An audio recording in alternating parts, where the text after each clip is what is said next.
Okay, so we're going to briefly read this one, but this is mostly going to be about the theft of funds, the breach of contract, and so on and so forth, about the appropriation of my funds. So we will kind of ignore the other part. We will kind of maybe briefly read over it, but we won't go into great detail about that particular part of the assault made by the city council worker until a later date, which is going to be like another video specifically on that point by itself. Of course, so I made a quite long video. It was about 49 minutes long, and YouTube said it was too long, so I cut it in half, and it still said it was too long. We're just going to say this video, or this segment, essentially is going to be in a couple of segments. I'm just going to name it the same thing, but then part 1, part 2, part 3, part 4, and so on and so forth.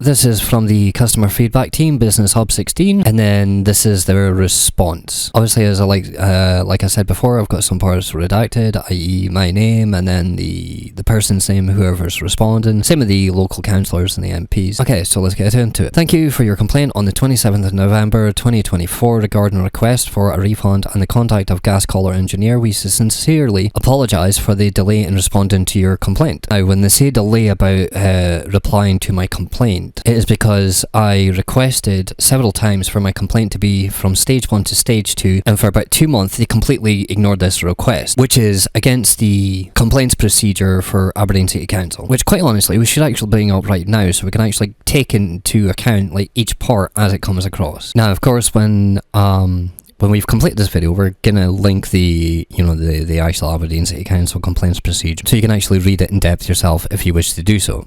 And then the other part as well is there's apparently like a timeline for they've got to respond to your stage 2s and stage 1s. They actually surpassed the amount of time they were supposed to respond to my stage 2. So it actually took them double the amount of time to actually respond to that actual complaint. And still, SPSO still couldn't help. Because I was told essentially by the Scottish Helpline advice line essentially that I still just had to wait for the Aberdeen City Council to finally respond.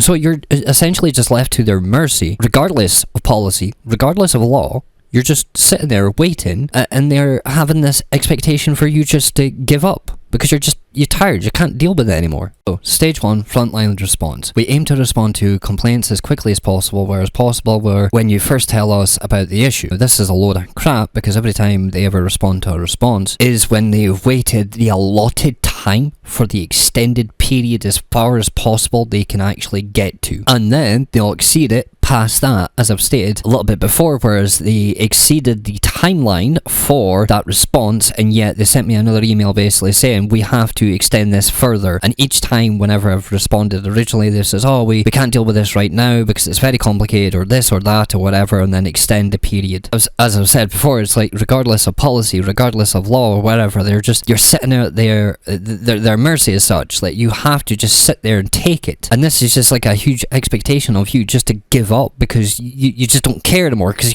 you can't deal with the stress anymore. And they have the ability to do it because even SPSO essentially support them, because SPSO essentially say that they can't get involved until you go through all the higher stages of the complaint procedure. So until they actually do their job and follow their own policy, you have no legal standing, full stop. Right, this could mean on the spot apology and an explanation of something has clearly gone wrong, or immediate action resolve the problem. Well, this is actually a complete lie in itself, because like one thing when I mentioned about the assault part, they didn't even acknowledge the statement of the assault, which is not an acknowledgement of guilt, it's just an acknowledgement of the statement, and they never even included that. And when it comes to apologies, yes, they apologise through the teeth, but I hate false platitudes. I really do. I hate when people are nice to you. It's when people are trying to be too nice to you, you have an expectation of they want something. They're hiding their true intentions. And their true intentions is to screw you as much as possible, because regardless of the laws that are placed down, regardless of the policies that are set down, each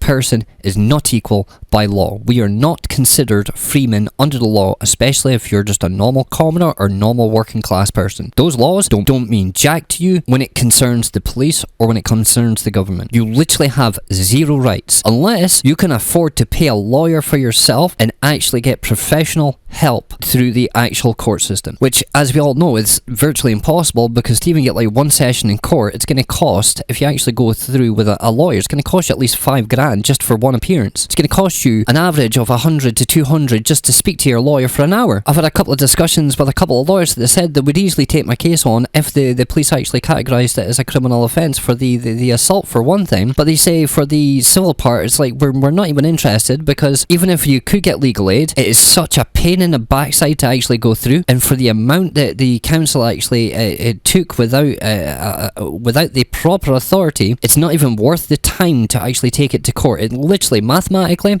does not make sense, which I can honestly respect to a certain point from the actual lawyers, because mathematically it doesn't make sense. But it's not the amount of funds that was stolen, it's the pure principle of it.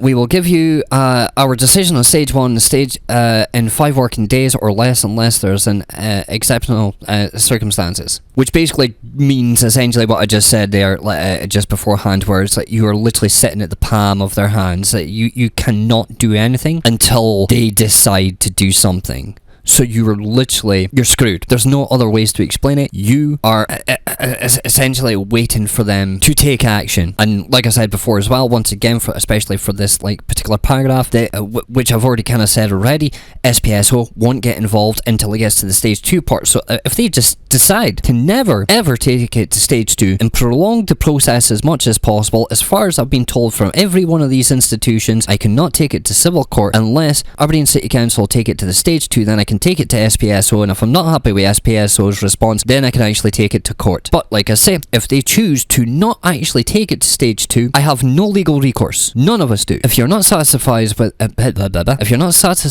with the response we give at this stage, we will tell you what to do what you can do next. If you choose to, you can take your complaint to stage 2. You must normally ask us to consider your complaint at stage 2 either within 6 months of the event you want to complain about, or finding out that you have a reason to complain, or within 2 months of receiving your stage 1 response. If this is later, in exceptional circumstances, we may accept your stage 2 complaint after the time limit, which is actually fair enough. That's actually decent. You know, there are circumstances the people actually go through, stress or depression or difficulties of being able to do certain things or whatever. So it is kind of nice. I don't think you should have a time period, especially when it's just concerning a couple of months. You should at least have at least a year period to be able to do it. If you feel that the time limit should not apply to your complaint, please tell us why. So here, that is literally it. That is my requirement. If I want to take it to stage 2 and I'm not happy with stage 1, I request to take it to stage 2. Why did it take, I think it was like 6 to 10 emails that I put to them for about 2 months to actually get it to stage 2? They were in breach of this actual policy for the complaints procedure, and yet SPSO, Scottish Help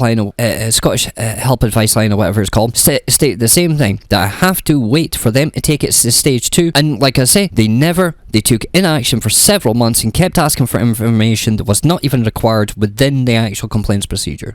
Oh yeah, and the biggest part about it as well, they did actually link on some of the responses I actually got as well to, if I want help from like third-party services or whatever, I can go to this part, and this particular support group or whatever. And I went to those people and they says, oh really sorry, it's really complicated, and since it's got to do with government or the police basically, we can't assist. Your complaint has now been investigated by a senior officer and the findings are set out below. In this letter, we will explain what the conclusions are, and if appropriate, what actions are to be taken to address your concerns. You advise that we have failed to refund as agreed. You advise that actions of staff members were illegal and unreasonable. Background. You stated that you were advised in June 2024 that you would receive a refund for overpayments made. On the 11th of 2024, our inspector and a gas collar engineer attended your home to carry out a gas safety check. You advised that when you denied entry by closing the door, it was pushed open, hitting you. Investigation. A full review of the circumstances that led to the credit balance being transferred to your council tax account has been carried out. This review included discussing the case with officers that have spoken to you regarding the transfer and reviewing information previously provided to elected members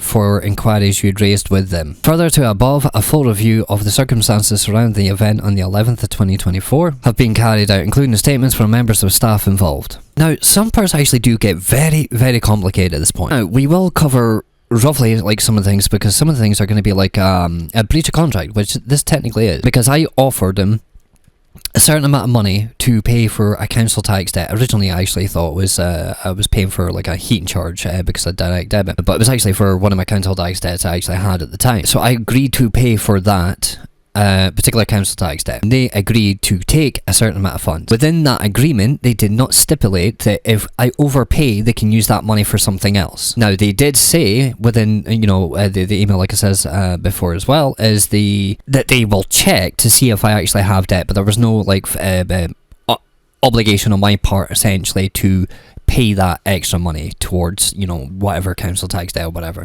We will cover, like I said, those parts are like breach of contracts and so on and so forth, like within the actual videos itself. But to fully go into the nitty-gritties of that particular laws or whatever, I might actually make videos specifically on those details by themselves, so you can actually refer to a longer video specifically on that one particular part. So I'm going to try and keep it as simple as possible to a certain degree when I'm covering the average complaint and so on and so forth, with a further detailed part on the particular law. Complaint 1. You advise that we have failed to refund you as agreed. What did happen? You said the council continued to take money from a heating charge for 2 years despite cancelling this. Actually, I never said I cancelled it. So I had a direct debit for 2 years basically. What it's actually called is direct unintended debit or something like that. There's actually a particular term for example, it's like if you set up an Amazon subscription, or let's say Netflix subscription, and you're only doing it because you want to do it for 1 month, or you want to do it because you've got like a bunch of stuff coming from Amazon, so you set up a subscription so you can get like an earlier delivery as such. Then you completely forget about the subscription, and for 6-7 months plus, you've been subscribing to Amazon or Netflix without your knowledge, because it completely left your mind. This is essentially, like I say, it's called direct unintended debit or something like that.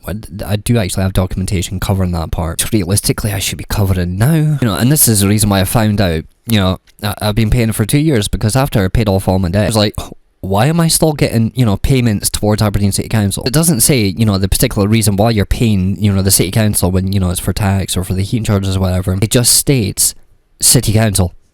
And that's particularly the reason why I contacted them first in the first place. If I had cancelled it, it would have cancelled ages ago, because if I cancelled with my bank's like really good for noticing. For example, if I'm making charges towards things that, I don't normally charge, they contact me, or they block the card. If I ask them to stop direct debit payments, they'll usually stop it. I've never had an issue, to be honest, with my bank when I've told them to do something. What is direct debit? Direct debit is a payment method that allows a business or individual to collect money from your bank account. You authorize the company to take payments for regular bills, utility bills, subscriptions, or loan payments, and these payments are automatically withdrawn from your account on a set schedule. What is direct debit unintended? An unintended direct debit typically refers to when money is taken from your account without your knowledge. Consent, or when the payment amount differs from what you expected. Common situations include: a payment was taken for a service you did not authorize, the amount taken was higher than agreed, the payment was taken from the wrong account, a direct debit was set up without your proper consent, e.g. not fully understanding or agreeing to the terms. UK law and direct debit. Under UK law, direct debits are regulated by the direct debit guarantee. You can cancel a direct debit at any time by notifying your bank. If an unauthorized or incorrect payment is taken, your bank must refund the money within a certain time limit, usually within 24 hours, if reported promptly. The company collecting the direct debit must give you advance notice of any changes to the payment amount, date, or frequency. Now, officially, at that time, the City Council didn't actually tell me the change in amount, because the agreed amount was for specific debt, not a separate debt. Direct debit guarantee. The direct debit guarantee provides strong protection in case of an error or issues arise with a direct debit. Refund, if money is taken without your permission, or if it's an incorrect amount, you're entitled to a full refund from your bank, which is kind of a crock of shit, because the bank essentially says I have to make sure that I prove that the City Council has done this or